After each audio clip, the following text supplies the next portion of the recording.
Yeah.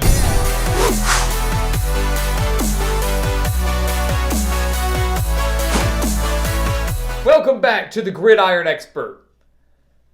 For most Group of 5 teams, the ultimate goal every year is just to win the conference. I don't think the same can be said for Cincinnati in 2021, as the Bearcats are not only hoping to win the American Athletic, but they are also hoping to crash the college football playoff. The Bearcats come in at number 10 in our early Gridiron Expert Top 25. We have finally hit the top 10 teams of our schedule preview. And when you look at Cincinnati, guys, they are playoff contenders, whether you want to believe it or not. And we all know how difficult it is for any Group of 5 team to make the playoff, to even be considered for a spot for the playoff, even though they were somewhat in the hunt last year. The Bearcats went 9-1 in 2020, the only loss coming by 3, 24-21 to Georgia, a good Georgia team in the Peach Bowl. And when you look at what they have coming back, 8 starters on offense, 7 starters on defense, their quarterback returning in Desmond Ridder. All of that combined with the fuel and the energy and the motivation from that heartbreaking loss to Georgia in the season finale, all of that paired with also slightly getting snubbed for the playoff and not even being considered by the committee is fueling Luke Fickell's team going into 2021. And we know, again, how difficult it is for a Group of 5 team to get in the playoff. We know they have to run the table, probably go undefeated, which would mean winning the conference to even have a shot. But when you look at Cincinnati's schedule this year, it is very, very favorable for a team that's going to start in at least the top 15. We have them in the top 10. But very favorable for a team that's going to start high in the rankings and a team that, for the first time maybe ever, actually has a shot to make the playoff out of the Group of 5. We're going to explain to you why that is. We'll take a look at their schedule, guys, and we are not making any predictions today. Remember, we are not predicting anything on Cincinnati's schedule. That will come much later. But you look at their schedule, Miami, Ohio, Murray State, week 1 and 2, shouldn't be a huge deal. Great little tune-up for Cincinnati to get into 2021, ease into it. Any key holes they've got to fill. Remember, they lose their defensive coordinator and Marcus Freeman, so some chemistry there. All of that can be worked out in the first 2 weeks. Cincinnati's key stretch, and whether or not they are legitimate playoff contenders or not, will be determined from September 18th to October 16th. So a 4-game stretch here against Indiana, Notre Dame, Temple, and UCF. That's going to determine whether or not Cincinnati should be a playoff contender, should be strongly considered, or, hey, maybe they can still get to a New Year's Six bowl game, but they're not making the Final Four. And here's why, guys. First, let's just go ahead and break it down one by one. Start off at Indiana here. Let's start off at Indiana here. A road game against a potential top 10 team. Indiana has a very tough test in week 1 at Iowa. Even if they were to lose that game to the Hawkeyes, I can't imagine the Hoosiers would be outside of the top 15 by the time they play on September 18th. So Cincinnati travels to Bloomington to face Tom Allen and Michael Penix and this team that surprised everybody last year. Was way ahead of schedule, and now you have a potential top 10 showdown in Bloomington. Cincinnati wins that game. All right, awesome. That's great. Huge win. We know they can do it because remember, they almost took down Georgia last year. We know they have the talent to do that. They get a bye week before going to Notre Dame, to South Bend, another potential top 10 team. And we don't know how Indiana's going to do. We don't know how Notre Dame's going to do. If these two teams just crash and burn by the beginning of October, and we would hope that wouldn't be the case, but if they do, it's not going to look as great on Cincinnati's resume. It would still be an impressive win, but Cincinnati, if you're a Cincinnati fan, you want Indiana to be playing well. You want Notre Dame to be playing well. You want these teams to be highly ranked because that's going to boost your strength of schedule. It's going to boost your resume for the playoff if you were to go undefeated. They get a huge bye week before going to South Bend, where they will face off against their former defensive coordinator and Marcus Freeman. So I think that's going to be a very interesting storyline in and of itself there. But this is a Notre Dame team that made the playoff last year but loses a lot of key pieces, especially on the offensive side of the ball. How they are playing with a new quarterback, potentially in Jack Cohn, the Wisconsin transfer. How they're playing, I believe, coming off a very, very physical game against Wisconsin and Chicago. All of that being said, it's going to be interesting to see how Notre Dame handles this game, especially with Cincinnati coming off a week of rest. But you look at this 4-game stretch, guys. You have Temple on the 8th. I don't think many people are scared about that. Then they have UCF, a very fun game there just because UCF and their offense is good enough as it is. But now you factor in Gus Malzahn coming down as their brand new head coach. Cincinnati, when they played UCF last year, it was one of their most difficult games of the year.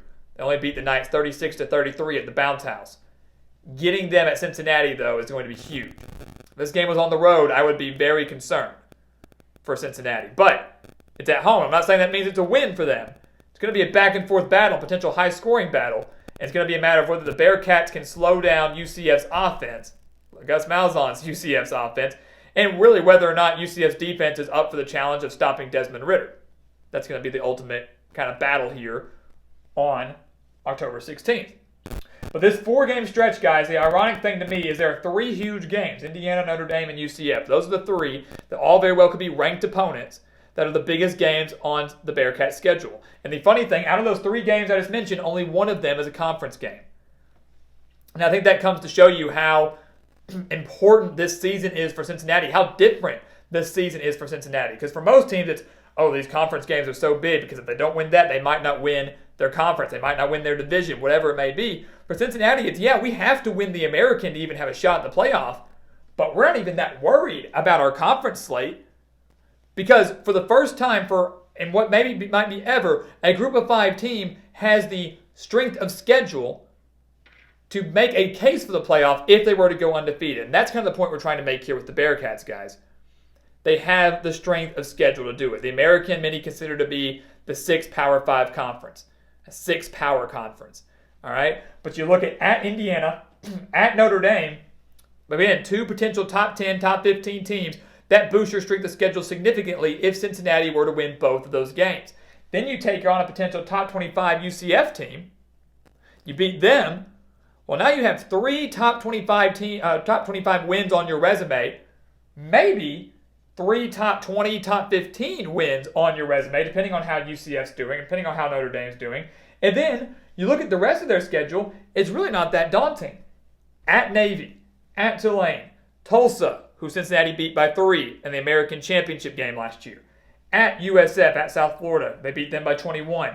SMU at home beat them 42-13 last year. That to me is probably the trap game, if you would, for Cincinnati on the final back half of this season, of this schedule.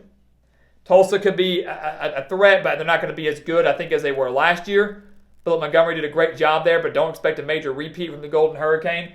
Tulane maybe is always a bit of a dicey team there. You never know which Tulane team really is going to show up. ECU is certainly on the rise. They're getting better.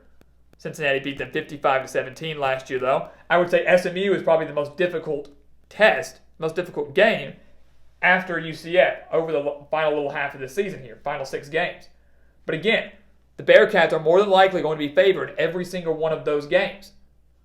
The FPI has Cincinnati at 10-2, and I would venture to say those 2 losses that the FPI has them at are Indiana and Notre Dame. I would venture to say those are the 2 losses that the FPI is predicting for Cincinnati. But again, when you look at the spread for Indiana, when you look at the spread for Notre Dame, I don't think either of those is going to be very significant. We know what Luke Fickell and the Bearcats are capable of. We saw it every single week in 2020, including the loss to Georgia. A game they were leading in up until the final seconds, final minutes, I would say. So again, you look at Cincinnati here, and you ask yourself, are they playoff contenders? Can they become the first group of 5 team to make the college football playoff? More than likely, they have to go undefeated. 11-1 with a loss to Indiana or Notre Dame, they might still have a case by season's end. But again, for the first time ever, a group of 5 team has the strength of schedule. They have the schedule put together to where if they are 12-0, really it would be 13-0 with the conference championship by Selection Sunday, they absolutely have a legitimate shot and a legitimate case of getting into that Final Four. Because I guarantee you, by Selection Sunday, if Cincinnati has run the table with wins against Indiana and Notre Dame on the road, mind you, plus a win over UCF, maybe say SMU's in the top 25. Let's say they have 4 top 25 wins, including 2 on the road against elite Power 5 opponents. That's more than I guarantee what some of the other teams in the running could say. So it's going to be very interesting to see what happens in 2021, guys. The schedule lines up perfectly for Cincinnati. It does not line up easily for Cincinnati. It's going to be a very difficult road, but the opportunity is there. Can Luke Fickell and the Bearcats seize the opportunity and make history in 2021? So guys, thank you so much for watching us here at the Gridiron Expert on YouTube. Make sure to continue to like, comment, subscribe, share our videos, and make sure to hit that bell. Get our notifications for every video we post here as we continue to work our way through our top 10. And then shortly after that, we begin prediction season. And I promise you're not going to want to miss any of our prediction videos. So make sure to get those notifications. Make sure to check out everything down in the description below. Exclusive college football content for you guys year-round that I promise you do not want to miss. And as always, guys, thank you so much for watching. And we'll see you next time right here on the Gridiron Expert.